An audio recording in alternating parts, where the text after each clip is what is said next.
ultime, ULS, notamment en s'intéressant du mieux possible au fonctionnement physique de l'ouvrage, c'est-à-dire quand on regarde ce pont qui est là, on voit que le monsieur à vélo ou la dame qui veulent passer, quelque part vont passer sur ce pont, donc peuvent, entre guillemets, en avoir le plein usage en termes d'état limite de service, alors que la pile de pont a largement franchi son état limite ultime. Donc c'est aussi des choses qui apparaissent dans la nouvelle génération des Eurocode, c'est-à-dire de vraiment raccrocher chaque combinaison d'actions à un sens physique. Alors, quelques mots avant de rentrer dans les détails sur l'évolution au cours de ces différentes années des Eurocodes. Enfin, l'édifice des Eurocodes a débuté dans les années 1970 avec les premières réunions entre pays européens.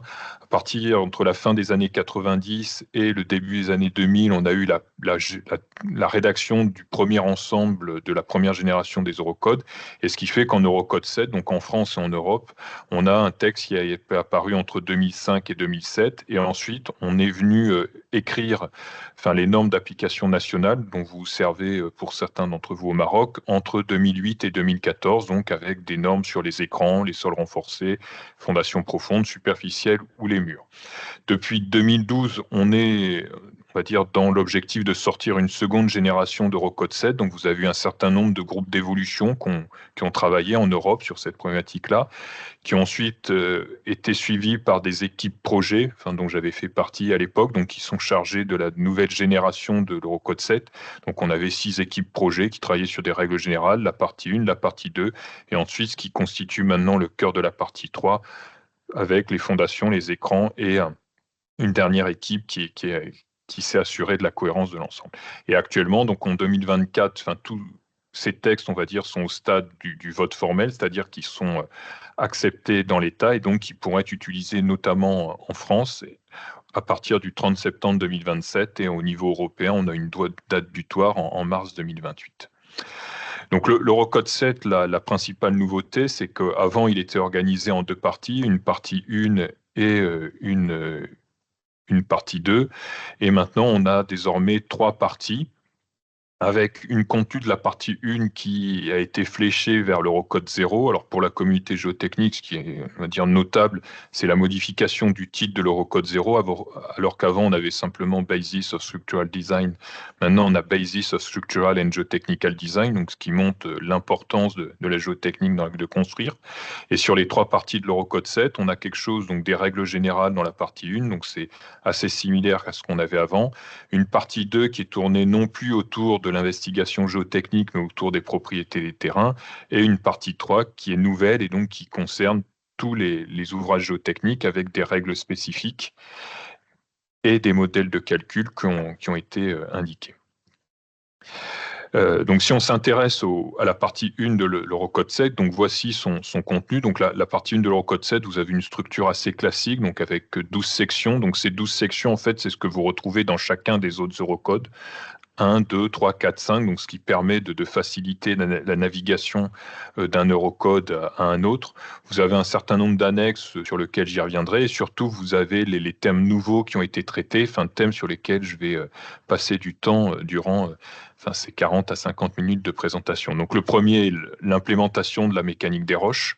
Avant, l'ancien Eurocode 7 se focalisait essentiellement sur le sol. Désormais, il y a tout ce qui est rocheux qui est introduit, des aspects en lien avec la fiabilité et la robustesse, une modification du format de sécurité qui est non plus présenté en termes d'approche de calcul 1, 2, 3, mais en termes d'approches qui sont soit des pondérations sur les matériaux, donc Material Factor Approach, soit des pondérations sur les résistances globales, donc la portance, la butée, Resistance Factor Approach, l'introduction du calcul numérique, des vérifications hydrauliques et d'autres aspects relatifs au chargement cyclique et dynamique. Donc sur la mécanique des roches, pour illustrer ça, j'avais une photo qui était issue d'une fouille à Casablanca, que Ahmed reconnaîtra. Donc les principales choses qui ont été mentionnées dans le nouvel Eurocode 7, c'est de bien faire la distinction entre les masses rocheuses et le matériau rocheux, donc qui met en évidence des joints, des discontinuités, donc qui peuvent être à l'origine des mouvements brutals, donc de rupture fragile, et la roche qui présente, même si effectivement elle apparaît très résistante, très rigide, finalement elle peut avoir un plus haut niveau d'incertitude que le sol. Et donc, ça passe par des modèles de calcul spécifiques qui ont été introduits pour les semelles, les pieux, les soutènements, et aussi par une caractérisation du massif rocheux qui est fait de manière très exhaustive dans la partie 2 du nouvel Eurocode 7. Donc ça a été une avancée assez notable, donc qui permet quelque part maintenant de mettre sur le même plan à la fois le sol et la roche. En termes de fiabilité des ouvrages géotechniques, enfin, le format classe de conséquences, catégorie géotechnique a été légèrement modifié. Donc, on se retrouve avec des classes de conséquences définies dans l'Eurocode 0 qui permettent de traduire l'importance de l'ouvrage, donc des ouvrages les plus modestes, c'est ces 0, vers les ouvrages les plus nobles ou sur lesquels il y a le plus d'enjeux sur des vies humaines, donc par exemple des grands stades de foot ou d'autres sports, enfin des grands ouvrages industriels, et à contrario en CC0, enfin des petits ouvrages, donc soit des maisons individuelles, soit par exemple des hangars pour mettre des animaux. Donc ça, en fonction de la classe de conséquences, est mis en parallèle la classe de complexité géotechnique, donc il y a un nouveau concept, donc qui traduit uniquement la difficulté qu'on a à appréhender le terrain, et le couplage entre les deux permet de définir des catégories géotechniques qui sont utilisées selon les pays européens. Donc après, par exemple, il faut voir la transcription qui peut en être faite au Maroc, définir une quantité minimale d'investigation géotechnique, définir quel doit être le niveau de vérification, quelle doit être la qualification des gens qui font le design, quelle doit être aussi l'expérience des gens qui font le design, ou quel doit être le niveau d'inspection, de contrôle qu'on doit mettre. Donc ça, c'est des choses que on va dire en France, on n'a pas forcément l'habitude ou qu'on ne souhaite pas forcément mettre en œuvre, mais dans des pays, on va dire, plus de tradition anglo-saxonne, c'est des choses qui sont assez courantes. Donc après, on va dire au Maroc, à vous de voir comment vous pouvez l'implémenter ou pas. En termes de procédures de calcul, on en reste toujours sur quatre choses, qui sont équivalentes dans dans l'Eurocode 7, donc c'est important de le rappeler, des approches par le calcul avec des coefficients partiels ou des méthodes basées sur des techniques fiabilistes, des mesures prescriptives, c'est-à-dire je sais que tel ouvrage a été fait dans tel contexte à tel endroit, je peux faire la même chose dans le même contexte à un autre endroit, des tests, donc typiquement des essais de chargement de pieux, ou des essais en centrifugeuse. Là, c'est la centrifugeuse du laboratoire central des ponts et chaussées à Nantes, ou encore l'utilisation de la méthode observationnelle. Donc tout ça, effectivement, un ensemble de méthodes, d'approches de calcul qui sont mis à disposition du géotechnicien en fonction de la complexité des incertitudes qu'il a à traiter. Et le point essentiel à garder, c'est qu'effectivement, tout ne réside pas uniquement dans le calcul. Un point qui a été important durant les discussions, qui a été une avancée, c'est de bien faire la distinction entre tout ce qui est valeur dérivée et valeur représentative. Donc la valeur dérivée, en fait, c'est une valeur qu'on va retrouver dans le modèle de terrain, mais qui n'est pas associée à un ouvrage, tandis que la valeur représentative d'une propriété terrain est quelque chose qui est associé à la conception et donc qui est associé à un ouvrage. Donc en fait, dans la nouvelle organisation, on retrouve les valeurs dérivées dans le modèle de terrain, tandis que les valeurs représentatives, on les retrouve dans ce qu'on appelle un modèle de dimensionnement géotechnique, et donc ce qui permet aussi de répondre à l'organisation, on va dire, traditionnelle des projets internationaux, donc avec ce qu'on appelle un Ground Investigation Report, donc un rapport d'investigation géotechnique qui comprend le modèle de terrain et les valeurs dérivées, et un rapport de dimensionnement géotechnique qui comprend le modèle de dimensionnement géotechnique avec ses valeurs représentatives. Donc là, par exemple, le module pressiométrique Ménard EM est au sens strict une valeur dérivée, tandis que le module Young, déduit du module Ménard, est une valeur représentative qui va prendre en compte, par exemple, le niveau de déformation. Donc, par exemple, on peut arriver à ce type d'organisation-là qui est proposé dans le nouvel Eurocode 7, donc avoir un modèle de terrain avec des valeurs des dérivées, et en fonction du type d'action que je vais considérer, donc leur intensité, leur durée, leur fréquence, du niveau de déformation ou de contrainte, du type de mécanisme que je dois regarder, du chemin de contrainte, suis-je en compression, en extension, des problèmes de couplage avec l'eau, la température, suis-je en analyse drainée, non drainée, je vais établir des valeurs représentatives en vue d'aller faire mes calculs. Donc il y a vraiment une distinction entre les deux, qui répond, si je me répète, à deux types de structures. Une structure qui fait plus du rapport d'investigation géotechnique, donc c'est de la reconnaissance de sol, de l'analyse de données, et une structure qui fait plus, on va dire, du dimensionnement, de la conception et du calcul. Une autre manière de regarder aussi ces problèmes de valeur représentative, par exemple, c'est de s'intéresser à ce type de graphique-là, donc avec en abscisse la durée du chargement, en ordonnée le nombre de cycles. Et donc, si on considère un module Young E0 pour des chargements permanents, qu'on a déduit par exemple d'un module Ménard, en fonction de la nature de l'action qu'on va prendre, de sa durée, de son intensité, on va pouvoir prendre un module Young qui peut varier pour chacune des situations, tenant compte aussi du facteur de sécurité, c'est-à-dire sous des chargements permanents, j'ai des facteurs de sécurité de 2 à 3, sous des chargements variables, je diminue la sécurité, sous des chargements sismiques ou des chocs, je suis en situation soit sismique, soit accidentelle, et donc j'ai des niveaux de sécurité très proches d'eux. Enfin, une dernière manière de prendre en compte ce rapport entre valeurs dérivées et valeurs représentatives, c'est par exemple de se servir de ce type de diagramme où, partant d'un module Ménard qui est mesuré pour un niveau de déformation, je suis capable, moyennant des corrélations, de remonter à différents niveaux de déformation. Donc ça, c'est la prise en compte du niveau de déformation. Et en parallèle, il faut se poser aussi des questions sur la capacité de la structure à redistribuer les charges. Notamment, par exemple, un radier de 30 cm d'épaisseur a en réalité en fait aucune capacité à transférer les charges auxquelles il est soumis. Et donc, par conséquent, il est très sensible à toute variation anormale du sol. Et donc, ça oblige à quelque part avoir des choix très prudents quand on fait ce type d'ouvrage. A contrario, si vous avez un radier de 2 mètres d'épaisseur, finalement, vous avez une plus grande capacité à redistribuer les charges et donc le choix du module peut être un peu moins prudent. Donc, il y a deux points qu'on peut souligner. Il y a d'une part, effectivement, le niveau de déformation qui est important. Donc, c'est des choses qui sont mises en avant dans l'Eurocode 7, mais aussi, quelque part, la robustesse de la structure et sa capacité à redistribuer les charges d'un point à un autre. En termes d'estimation des valeurs représentatives, on a le choix, donc soit de passer par des valeurs ce qu'on appelle nominales, donc qui sont directement issues, on va dire, du jugement de l'ingénieur, donc à partir du rapport d'investigation géotechnique, l'ingénieur en charge du design va lui-même se définir ses valeurs, donc essentiellement basées sur son expérience. Une autre manière de faire, c'est de procéder via le concept des valeurs caractéristiques, qui sont basées sur des approches statistiques. Et donc, il y a une annexe B dans l'Eurocode 7 qui décrit des méthodes statistiques dont certains peuvent utiliser, mais grosso modo, ça revient à prendre la moyenne moins un certain nombre d'écarts types. En général, on prend un demi-écart type. L'application de ces formules statistiques reviendrait à cela.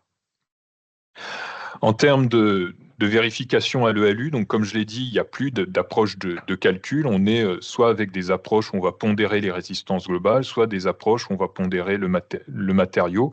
Et donc, en fonction du type d'ouvrage, du type de méthode, est-ce que j'ai des méthodes analytiques, semi-empiriques, numériques, je vais pouvoir choisir l'une ou l'autre. Donc, dans les textes, le designer n'a pas complètement la liberté de faire ce qu'il veut, c'est un peu tracé, mais ça répond quelque part à ce désinjonction.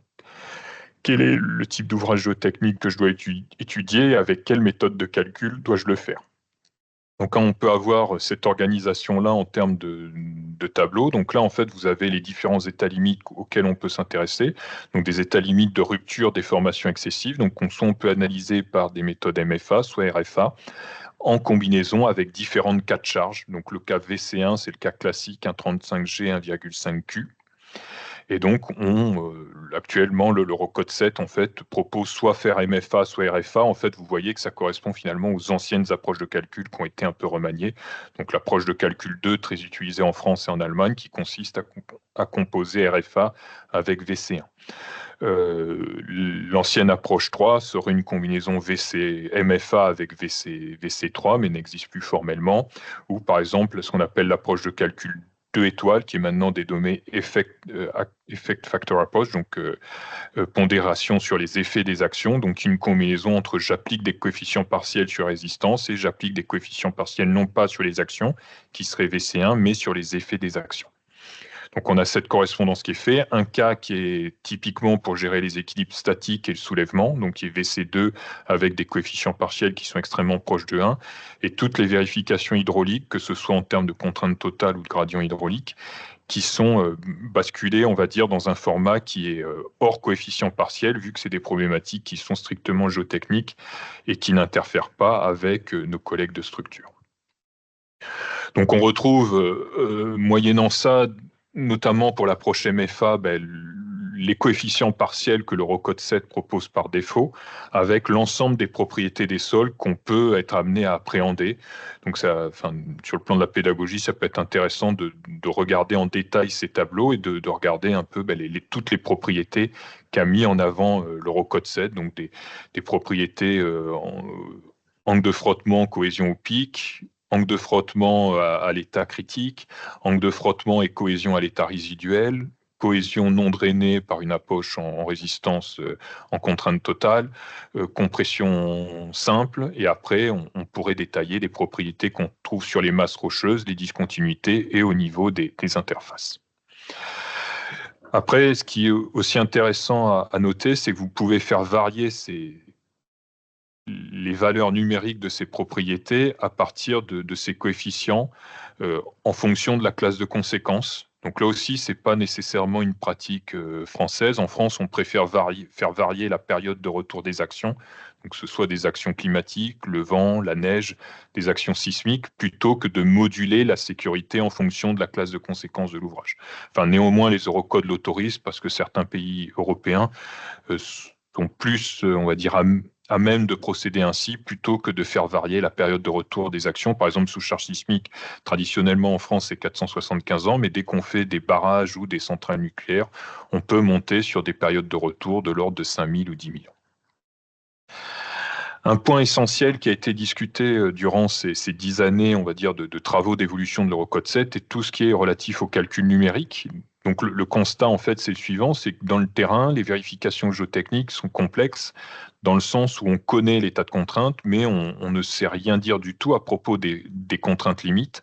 On sait simplement qu'elles peuvent atteindre un critère de rupture et ne pas le dépasser. Et on sait dire encore moins de choses à propos des forces limites. Et donc, en fait, on sait seulement que, comme je viens de le dire, que les contraintes sont limitées par une surface de charge qui peut possiblement évoluer si on est doté d'un écrouissage. Donc, par rapport à ça, l'Eurocode 7, en fait, a développé 3 approches de calcul, notamment dans une section 8.2. Donc, soit il met en avant des procédures, ce qu'on appelle CFI réduction, typiquement dans Plaxis, donc des Shear Strength Reduction Procedures, enfin, qui consiste à combiner le jeu M2 avec on vient pondérer les propriétés des terrains en fin de calcul avec des coefficients partiels sur les actions qui sont égaux à 1. Une autre manière de faire, c'est de comparer les résistances mobilisées aux résistances limites. Résistances limites définies avec des méthodes qui sont bien acceptées. Donc, c'est par exemple, pour un ancrage, un pieu ou pour la butée, on peut calculer la résistance mobilisée dans un calcul numérique et la comparer à ce que, par exemple, donne l'étape de Kakko-Kaizel pour chiffrer la butée. Donc, on serait dans ce qu'on appelle une output factoring approach. On combine des coefficients partiels sur les effets des actions, des vérifications entre résistance mobilisée et résistance limite, donc dans un format qui est le suivant. Ou une autre manière de faire, c'est d'accroître la charge de manière à identifier un mécanisme de rupture. Donc là, c'est une clause de l'Eurocode 7 où on dit que les résistances géotechniques, il est permis que les résistances géotechniques soient calculées à partir de modèles numériques en forçant les structures géotechniques à atteindre leur état limite selon des mécanismes particuliers. Donc en termes de calcul numérique, en fait, l'Eurocode 7 définit ces 3 approches et ensuite c'est au designer de les mettre en œuvre comme il le peut. Alors, de manière plus pratique, en fait, ça va s'organiser comme ça. C'est-à-dire que si vous avez une structure comme celle-ci, que vous déroulez un calcul Plaxis ainsi, l'Eurocode 7, que recommande-t-il? Il vous recommande d'atteindre au moins 1,25 sur le facteur de réduction sur CFI. Et il vous dit que les efforts structuraux que vous avez à l'issue de votre CFI réduction, sont directement les valeurs de calcul. Valeurs de calcul qu'on peut obtenir sans ou avec l'utilisation d'éléments élastoplastiques. Donc là aussi, il y a, on va dire, des précisions assez notables qui sont apportées dans la manière de dérouler ce type de vérification. Une autre manière de faire en termes de calcul numérique, c'est de faire un ensemble de calculs avec ces différentes phases, et sur chaque phase, c'est de prélever la valeur représentative, de la multiplier par 1,35 et de comparer la résistance mobilisée à la résistance ultime divisée par un coefficient partiel gamma R, enfin le G n'est pas passé en grec ancien. Donc là, vous avez par exemple typiquement des calculs qu'on peut faire avec Carea, donc le déplacement qui est calculé, la valeur caractéristique du moment qui est obtenue en violet et qui est pondérée par un 35 pour avoir la valeur noire qui serait la valeur de calcul. Et au niveau du facteur de sécurité, qui est directement le rapport entre la pression limite qui est rapportée à la pression mobilisée étant ce qu'on trouve sous la courbe violette, tandis que la pression limite étant ce qu'on trouve sous la courbe rouge. Donc, ce qui fait qu'avec le nouvel Eurocode 7, en termes de méthode de calcul numérique, on se retrouve avec l'assemblage suivant. Donc, différentes phases, 1, 2 à n, et pour chaque phase, soit procéder avec des pondérations, type Cepheid-réduction, soit des pondérations de type VC4, où on va faire porter la sécurité sur l'effet des actions ou sur le rapport entre résistance limite et résistance mobilisée. Un point important aussi qui a souligné, c'est que concernant le calcul numérique, c'est toujours très compliqué de faire des textes normatifs, puisque le calcul numérique évolue extrêmement vite. Si vous prenez la situation sur 40 ans, en 1975, vous n'aviez pas d'ordinateur, vous faisiez tout à la règle à calcul. Donc ça, je pense que très peu d'entre vous se sont servis d'une règle à calcul. Donc ça servait à calculer les arctangentes, les logarithmes, etc. 1995, vous avez des ordinateurs de 40 mégaoctets de mémoire, vous pouvez faire des calculs Talrand. 20 ans plus tard, vous avez des ordinateurs qui ont des disques durs de plusieurs centaines de gigaoctets, donc vous pouvez faire ce type de calcul qui occupe plusieurs gigaoctets de mémoire sur votre ordinateur. Donc ce type de calcul en 2015 était, je veux dire, absolument pas envisageable en 1995. Et donc quand vous regardez certains aspects liés éventuellement à l'IA, au big data, ou par exemple des ordinateurs quantiques, dès lors qu'ils pourraient arriver aux horizons 2035, voire 2055, si on continue à fonctionner par tranche de 20 ans, on peut s'attendre à l'apparition, au développement de méthodes de calcul ou de manières de dimensionner qui sont actuellement très difficiles à anticiper. En ce qui concerne l'eau, donc l'Eurocode 7, nouvelle version, présente ces diagrammes-là pour chiffrer les pressions d'eau, en fait, qui sont des versions, je dirais, prises sous l'angle statistique de ce diagramme-là qu'on utilise en France et qui vous dit, en fonction du cas de charge que je regarde, je vais me donner soit un niveau d'eau moyen, pour l'ELS quasi permanent. Si je suis à l'ELS caractéristique ou l'ELU fondamental, je vais prendre un niveau d'eau qui va avoir une période de retour de 50 ans. Si je prends un niveau d'eau accidentel, ça va être un niveau d'eau extrême qu'il faut que je me définisse. Donc au niveau des niveaux d'eau, il y a une correspondance qui a été faite, je dirais, les négociations menées par les délégués français ont permis que même si effectivement les approches sont présentées différemment, elles reflètent, on va dire, le concept qui est utilisé en France, c'est-à-dire de ne pas considérer l'eau comme une charge variable, de la considérer comme une charge permanente, et pour chaque combinaison d'actions, de définir un niveau d'eau en fonction de sa période de retour. En termes de vérification hydraulique, donc basée sur ces niveaux d'eau, on en a deux types, soit des vérifications sur des corps rigides, donc typiquement par exemple une station de métro ou un radier qui serait soumis à des sous-pressions, ou typiquement si vous êtes en fond de remblai, un massif argileux qui repose sur un massif de sable en charge. Et donc dans les deux cas, vous avez les équations qui vous sont indiquées.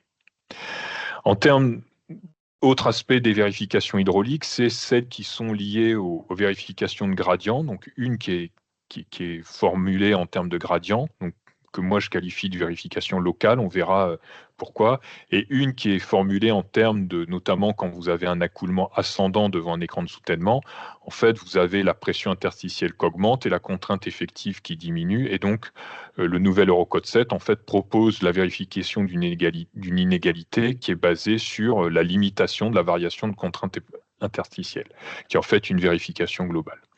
Alors, en fait, on peut traduire ces deux vérifications sur cet exemple-là. Si vous imaginez un cas 1 dans lequel vous rabattez directement au niveau du fond de fouille, donc petit d égale 0, donc j'ai l'eau qui arrive là, donc j'ai 12 mètres de différence de charge, j'ai un gradient I qui vaut 0,528, et donc ça aboutit en présence de l'écoulement ascendant à cette distribution de contraintes verticales effectives.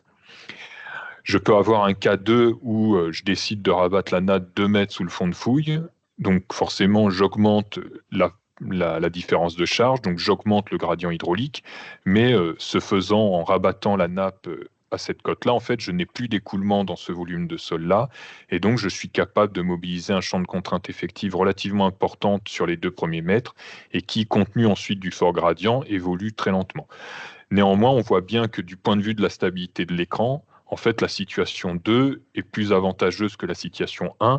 Ce qu'il faudrait véritablement regarder sur la situation 2, c'est effectivement de contrôler que ce gradient, donc qui est une vérification locale, c'est-à-dire qui traduit la vitesse de circulation de l'eau à un point, n'est pas capable d'emporter des fines, de désagréger le matériau. Donc ça, c'est un point qu'il faudrait regarder. Mais en ce qui concerne l'autre, donc une vérification locale puisqu'elle porte sur les contraintes verticales effectives, c'est-à-dire sur le poids des terrains que j'ai au-dessus d'une cote Z, on voit que cette situation-là est plus avantageuse. Donc l'Eurocode 7, sur ces 2 situations-là, je dirais apporter pas mal de clarté, donc en distinguant les 2 vérifications et en expliquant enfin, que les 2 peuvent être antagonistes et donc il faut être vigilant sur ces configurations-là. Sur le chargement cyclique, donc un certain nombre de développements ont été faits, donc notamment le concept de charge variable, qui est en fait extrêmement flou, a été détaillé donc en distinguant au sein des charges variables des charges cycliques, donc qui sont définies comme des charges qui sont susceptibles de dégrader les propriétés soit de raideur, soit de résistance des matériaux. Au sein des charges variables, on peut distinguer des actions dynamiques, donc qui au sens strict du terme sont des actions qui provoquent des effets inertiels, donc sismiques ou d'autres types d'actions, et on peut avoir une combinaison des deux, des actions donc cycliques et dynamiques, donc qui provoquent à la fois une dégradation du matériau et qui provoquent des effets inertiels. Toutes les autres actions qui ne provoqueraient ni dégradation ni effet inertiel sont, on va dire, dans le volume blanc. Donc ça, c'est des choses, on va dire, sur le fait que, à terme, le spectre, on va dire, des eurocodes ou le domaine d'application des eurocodes, en fait, pourrait s'étendre à des ouvrages, notamment des ouvrages maritimes offshore, dans lesquels ces problématiques d'action cyclique sont très prégnante. Et donc, par exemple, dans cette vue-là, donc il y a par exemple ce diagramme-là qui a été introduit dans l'Eurocode 7 qui permet de distinguer en fonction du rapport entre charge permanente et capacité portante du pieu, entre charge variable et capacité portante du pieu, donc de définir ce qu'on appelle des enveloppes de charge acceptables en fonction du niveau de sécurité, donc 1, 1,5, 2, 3, donc plus le niveau de sécurité augmente, plus l'enveloppe de charge acceptable diminue, et ensuite de regarder, en fait, de définir des domaines dans lesquels l'Eurocode 7 est applicable, domaine 1, dans lequel où il faut faire attention, qui est le domaine 2, dans lequel où il n'est pas attention, domaine 3. Donc par exemple, domaine 1, vous voyez que si là vous avez un point qui a comme coordonnée, par exemple 0,2, 0,2, ça veut dire qu'il a 0,2 de charge permanente, 0,2 de charge variable, et donc ça veut dire que ce point qui a de coordonnées 0,2, 0,2, sa charge va varier entre 0, donc on aura 0,2 de charge permanente moins 0,2 de charge variable, jusqu'à 0,4, donc 0,2 de charge permanente plus 0,2 de charge variable. Donc par exemple, ces 2 droites-là, en fait, limitent en fait les zones où je suis uniquement en compression, uniquement en traction, et entre ces 2 droites-là, vous avez les zones où vous êtes en traction, en compression. Donc c'est pour ça que c'est des zones en fait qu'il faut éviter en termes de design, ou disons, si on y va, il faut effectivement mieux regarder les effets cycliques. Donc c'est pour ça que le domaine 1 d'application de l'Eurocode 7 est légèrement réduit dans cette zone-là, tandis qu'il est plein, on va dire, dans les zones où je suis pleinement en traction ou pleinement en compression. Alors, d'autres aspects qui sont traités par l'Eurocode 7 partie 1, donc vous avez une clause qui traite spécifiquement des états limites de service. Ensuite, vous avez pas mal de choses sur l'implémentation du design, donc en termes de supervision, d'inspection, de monitoring, de maintenance, des choses qui sont relatives aux essais à mener. Et ensuite, un chapitre 12, qui est quelque part la pierre angulaire de l'ensemble, puisqu'il décrit ce que doit comprendre des études géotechniques, donc avec le rapport d'investigation géotechnique, le rapport de dimensionnement géotechnique, qui vont de pair avec le modèle de terrain et le modèle de dimensionnement géotechnique.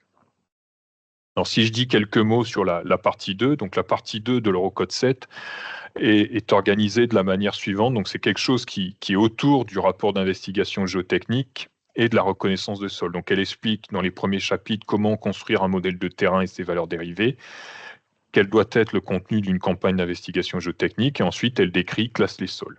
Ensuite, dans les chapitres 7 à 12, vous allez retrouver de manière extrêmement complète l'ensemble des propriétés des terrains que le designer peut utiliser durant ses études. Donc c'est là où il y a une espèce de changement de point de vue, alors qu'avant, l'ancienne partie 2 de l'Eurocode 7 était organisée autour des reconnaissances des sols. Là, elle est véritablement organisée autour des propriétés des terrains que le designer peut manipuler avec un certain nombre d'annexes, donc le contenu du rapport d'investigation géotechnique, on va dire la bonne utilité des différents essais, que doit contenir une étude de bureau et une inspection de site. Et ensuite, vous avez un certain nombre de corrélations qui peuvent être très utiles, donc des méthodes pour déterminer les indices de densité et les propriétés de résistance, des méthodes pour déterminer les raideurs des terrains et les propriétés de consolidation, des méthodes indirectes pour déterminer tout ce qui est propriétés cycliques et dynamiques. Et un point important, enfin, ça aurait fait le lien avec l'exposé de FAT, c'est-à-dire que dans la partie 2 de l'Eurocode 7, on retrouve à la fois la caractérisation sous charge statique, mais aussi sous charge dynamique et sismique. Donc ça a été une discussion au sein du comité des Eurocodes qui a été de rassembler toute la caractérisation des terrains, statique, dynamique, y compris sismique, dans la partie 2 de l'Eurocode 7. Ensuite, la partie statique revient à l'Eurocode 7 et la partie dynamique revient à l'Eurocode 8. Dans l'Eurocode 2, partie 7, vous allez retrouver un certain nombre, malgré tout, de tableaux qui existaient déjà. Donc, en fonction de ce que vous voulez mesurer, caractériser, vous avez des classes d'échantillons qui peuvent exister et qui sont mis au regard de différentes classes de carottés. Donc, par exemple, quand on s'intéresse à des problématiques de compressibilité, de résistance ici-allemande, raideur, il faut des classes de carottés, on va dire, qui soient relativement élevés, 1, et qui correspondent donc à cette catégorie A. Si on s'intéresse uniquement au type de sol, on peut avoir des classes de carottés très dégradées, des type 5, donc en gros c'est du sondage à la tarière, et donc qui correspond, je veux dire, à n'importe quelle classe qu'on aurait là. On retrouve d'autres tableaux, donc là vous avez des propriétés de différents types, et en fond là, quelle classe de qualité vous devez avoir, donc là c'est pour des aspects, on va dire, plus rocheux. Vous avez des indications sur l'espacement maximum et le nombre minimum d'investigations, de sondages à faire, donc en fonction de bâtiments de différentes tailles. On vous dit quel doit être l'espacement maximum, quel doit être le nombre minimal de sondages à réaliser. Donc ça, c'est des tableaux qui sont laissés à la liberté de chaque pays d'appliquer ou non. Donc c'est le concept de paramètres déterminés nationalement et donc qui peuvent être modulés selon, on va dire, les habitudes de différents pays.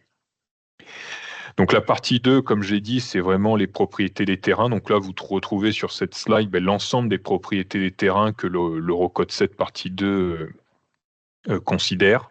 Donc ça vous donne quasiment une liste très exhaustive de toutes les propriétés, soit chimiques, physiques, d'état que vous pouvez considérer, les propriétés de résistance, les propriétés de consolidation, compressibilité, raideur, ou tout ce qui est propriétés sismiques, dynamiques et cycliques, ainsi que les propriétés hydrauliques ou les propriétés thermiques. Donc tout ça, c'est fait dans l'idée d'élaborer donc un modèle de terrain. Donc un modèle de terrain maintenant avec les nouveaux outils de représentation qu'on peut avoir, ça peut être quelque chose d'assez compliqué, dans lequel on va définir pour chacune des couches qui est identifiée là, et définir une valeur dérivée, donc à partir d'essais in situ ou d'essais de laboratoire via des carottés.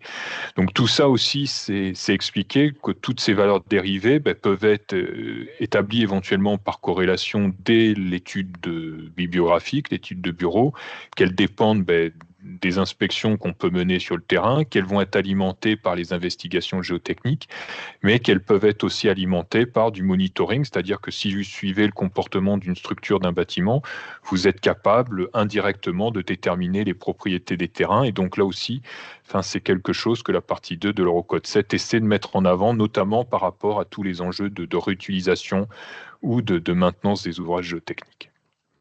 Donc dit différemment, en fait, il y a, partant de la campagne d'investigation géotechnique, vous avez ces différents éléments, donc études de bureau, inspection, campagne, tout ce qui est monitoring, qui vous permet d'avoir des différents types de valeurs, des valeurs historiques, des valeurs estimées, des valeurs de test, des valeurs monitorées. Et à partir de là, je suis capable d'en tirer des valeurs dérivées que je vais pouvoir envoyer dans le rapport d'investigation géotechnique. Une fois que j'ai ce rapport d'investigation géotechnique, donc Et ces valeurs dérivées, comme j'ai dit tout à l'heure, je suis capable d'aller définir mes valeurs représentatives dans le modèle de dimensionnement géotechnique, donc ce qui me permet ensuite de faire des calculs. Donc sur la partie 2 de l'Eurocode 7, ce qu'on voit, c'est qu'on a une liste complète des propriétés des terrains pour le concepteur.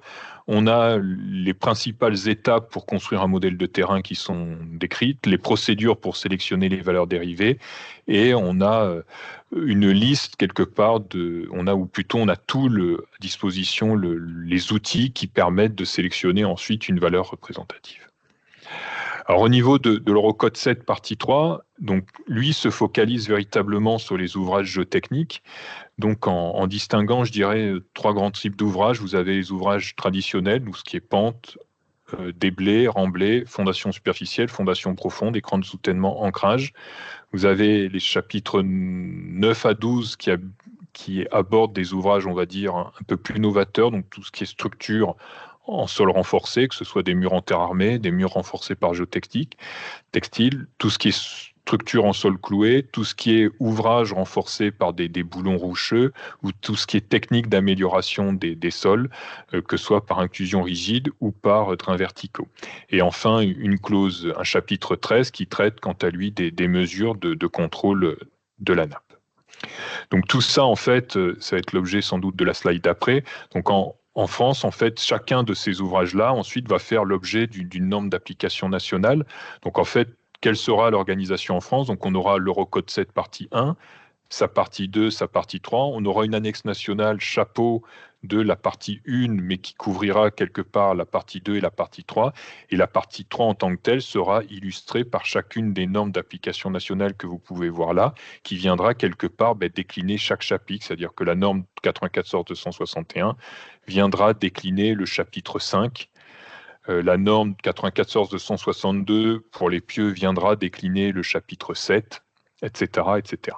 Donc en France, on s'oriente vers une organisation de ce type-là, et donc d'ores et déjà, on a entamé la vérification, enfin la révision de nos normes d'application nationale.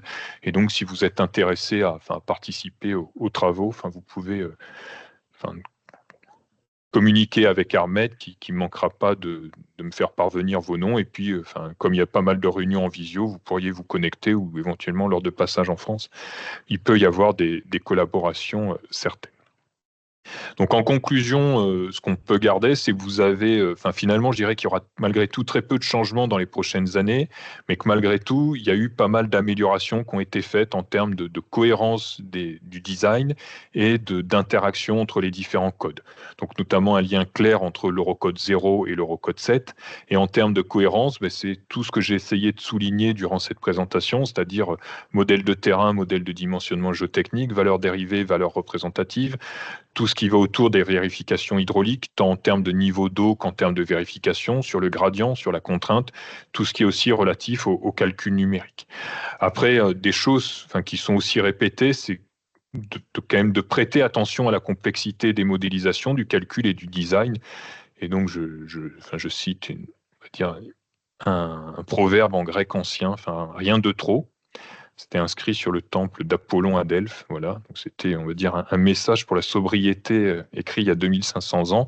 Et en gros, vous avez ce message-là qui est rappelé, c'est que la connaissance des terrains et le contrôle des travaux doivent être considérés comme plus significatifs dans l'atteinte des exigences fondamentales que la précision des modèles de calcul. Donc c'est ça effectivement qu'il faut se rappeler en géotechnique, c'est que la géotechnique, c'est pas uniquement du calcul et de la modélisation, mais c'est en entrée une connaissance du terrain via des investigations, des visites sur site, et en sortie, c'est des travaux qui restent bien réalisés, bien exécutés, et que c'est que par la conjonction de ces 3 éléments, connaissance des terrains, contrôle des travaux et modélisation, qu'on arrive à satisfaire les exigences de sécurité qu'on a et à faire des ouvrages qui soient à la fois optimisés, durables, soutenables, etc.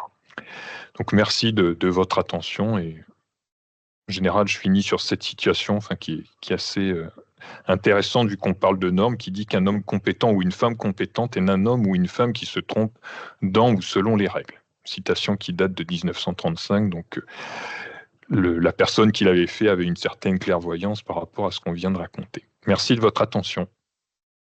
Merci Sébastien, c'était très, très fructueux de suivre cette présentation.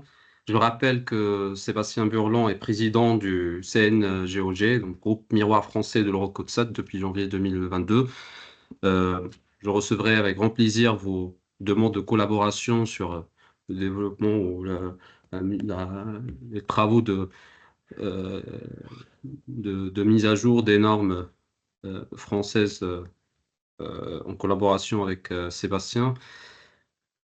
Sébastien nous a présenté donc les trois parties qui composent l'Eurocodsat, en passant en revue les valeurs dérivées, les valeurs représentatives, les modèles numériques, les vérifications hydrauliques, euh, le, le rôle aussi de l'ingénieur dans le choix des paramètres et dans le jugement de l'ingénieur dans la prise en compte des déformations.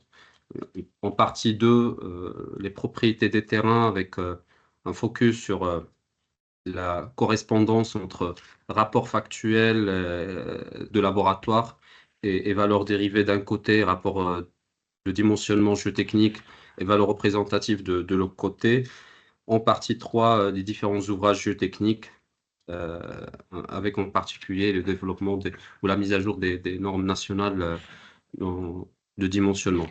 Je rappelle que le webinaire, oui, Non, vas-y. ce que je voulais dire sur les ouvrages géotechniques, j'ai pris le parti de manière à rester dans le temps imparti, à pas rentrer dans le détail des vérifications, mais après, si le sujet vous intéresse, ça peut être l'objet, je veux dire, peut-être D'un en second. deux fois, de revenir sur l'aspect fondation en tant que tel et l'aspect soutènement en tant que tel. Et là, Tout l'idée à fait. générale, c'était vraiment de vous donner un panorama général et plus conceptuel du dimensionnement géotechnique sans nécessairement rentrer dans les détails calculatoires qui finalement ne changent pas trop et que vous, je pense, maîtrisez très largement. On reviendra sans doute vers vous, vers d'autres experts aussi pour compléter cet échange et peut-être aussi faire participer d'autres intervenants marocains cette fois-ci pour alimenter le, le transfert de savoir. Je rappelle pour ceux qui nous rejoignent tardivement que le webinaire sera arrêté à cette partie, cette première partie, donc Eurocode 7, et je vous donne rendez-vous. Alors, j'ai la date, le 18 décembre à 11 heures pour parler de l'Eurocode 8 avec Fat Quira, directeur général de Terrasol.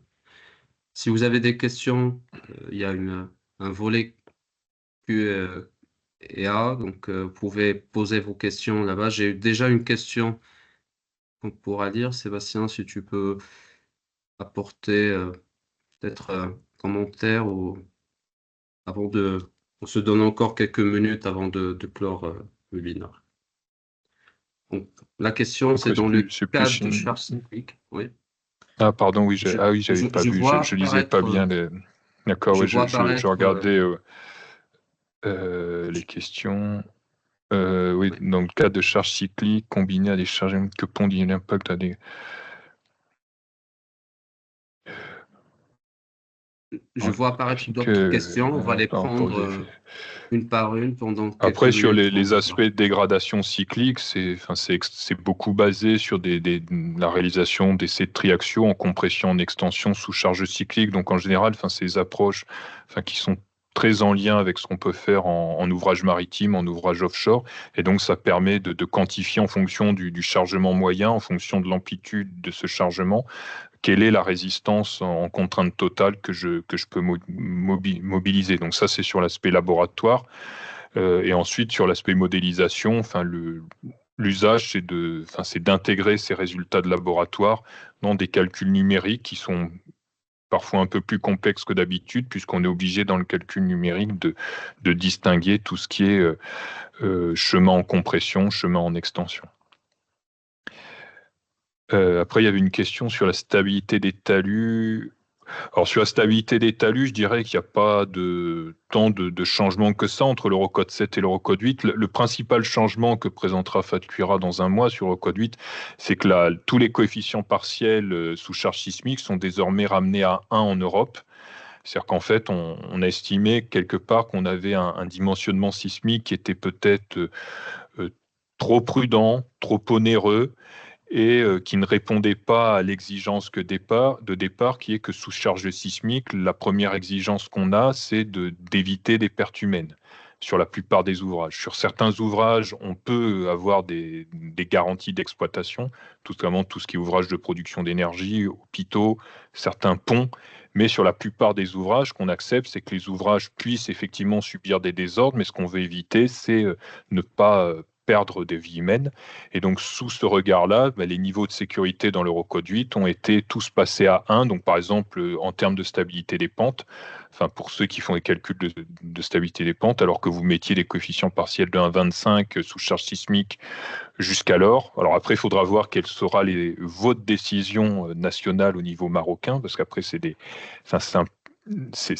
vais revenir, c'est des principes nationaux. Enfin, est-ce que vous décidez ou pas diminuer la sécurité? Et en Europe, en fait, les niveaux de sécurité varient d'un pays à un autre. C'est-à-dire que l'Eurocode 7 propose des niveaux de sécurité au niveau européen, mais la sécurité varie d'un pays européen à un autre, en fait, au regard que quand vous faites un dimensionnement d'ouvrage, quel qu'il soit, en fait, vous mettez en jeu la sécurité des personnes, et la sécurité des personnes relève de la légitimité de chaque pays. C'est-à-dire que chaque pays peut, entre guillemets, prêter plus ou moins d'importance à la sécurité des personnes, à la sécurité de ses concitoyens. Et donc, c'est en vertu de ce principe-là que le niveau de sécurité peut varier d'un pays européen à un autre. Même si l'Eurocode 7 donne une base et que la plupart des pays européens reprennent cette base, bien évidemment, ce n'est pas une base irrationnelle et totalement justifiée. C'est une perception de la sécurité selon Et c'est aussi un coût. Vous avez des coûts. Il est clair que, par exemple, si vous faites des ouvrages en Suisse ou en Norvège, enfin, c'est des pays qui sont largement plus riches que la France ou le Portugal, pris au hasard. Et donc, le coût des ouvrages de génie civil, je veux dire, c'est des choses sur lesquelles ils font potentiellement moins attention que ce que nous, on peut faire. Et donc, ça peut se jouer sur des manières différentes d'appréhender la sécurité. Tout à fait. Je vois pas d'autres questions. Moi, j'ai une dernière peut-être par rapport à l'intégration de la mécanique des roches et des mécanismes qui sont liés dans la nouvelle génération de l'Eurocode, mais aussi la prise en compte ou le traitement des sols intermédiaires. Et quand je dis sols intermédiaires, je pense notamment au cirque, les sols indurés et les roches tendres. Comment l'Eurocode euh, appréhende les mécanismes pour ce type on va dire de terrain et quels sont les facteurs partiels qui met dedans. Alors, enfin, pour l'instant, la distinction, elle se fait toujours entre sol et roche. Alors, bien évidemment, après, comme tu viens de le dire, il y a des choses qui sont ni du sol ni des roches, enfin, sol induré et roche tendre. Où là, enfin, je dirais que c'est au concepteur, en fonction de l'appréhension qu'il a, donc soit de plus utiliser quelque chose qui est en lien avec la mécanique des sols, soit plus en lien avec la mécanique des roches. Mais je dirais que même au niveau académique, enfin, ce concept enfin, je dirais centriste, entre les sols d'un côté, la roche de l'autre, enfin, n'est pas forcément complètement établi. Donc, or, une norme s'appuie sur je veux dire, des choses qui sont bien établies. Donc, enfin, on en est resté là. Il n'y a pas eu de développement particulier. Même si la mention de sol induré roche tendre existe, il n'y a pas enfin, des propriétés propres ou un format de vérification propre qui a été proposé. Bien. Après, Non, surtout, les normes, enfin, je complète, en fait, surtout que les normes, en fait, faut vraiment attendre, en fait, ce qu'elles disent, c'est ce que vous devez, ce qu'il faut vérifier et avec quel niveau de sécurité. Ensuite, le comment est toujours laissé libre à l'ingénieur. Enfin, c'est pour ça, d'ailleurs, qu'il y a besoin d'ingénieurs. Si la norme disait ce qu'il faut vérifier avec quel niveau de sécurité et comment, enfin, entre guillemets, il y aurait plus le besoin d'ingénieurs serait nettement moins. Et donc ça, sur les chantiers, dans vos projets, enfin, c'est des choses qu'il faut beaucoup mettre en avant. C'est-à-dire que enfin, les normes vous indiquent, voilà, vous devez vérifier des états limites. On vous en donne une liste. On vous indique le niveau de sécurité. Après, le comment, est-ce qu'il faut faire des calculs numériques, analytiques? Est-ce qu'il faut faire du CPT, du Précio, du SPT? Ça, c'est plus à vous, en fonction du contexte, de votre culture, qu'il faut le décider. très bien. On a peut-être d'autres commentaires, mais on va arrêter là. Les questions par rapport à l'Eurocode 8 peuvent être conservées pour la deuxième partie du webinaire. Merci encore, Sébastien. Je tiens à te remercier au nom de l'association Cercle des géotechniciens marocains et de la communauté géotechnique ici présente pour cet exposé riche et fructueux. Merci encore. Et merci à vous tous, toutes. Et si tu veux, je te retransmettrai le support de présentation PDF. J'ai repéré quelques coquilles et tu pourras l'envoyer à l'ensemble des gens qui seront là. Il n'y a pas de souci on va dire, de données. Merci à tous, toutes. Merci. Au revoir. Allez, à la Au prochaine. revoir.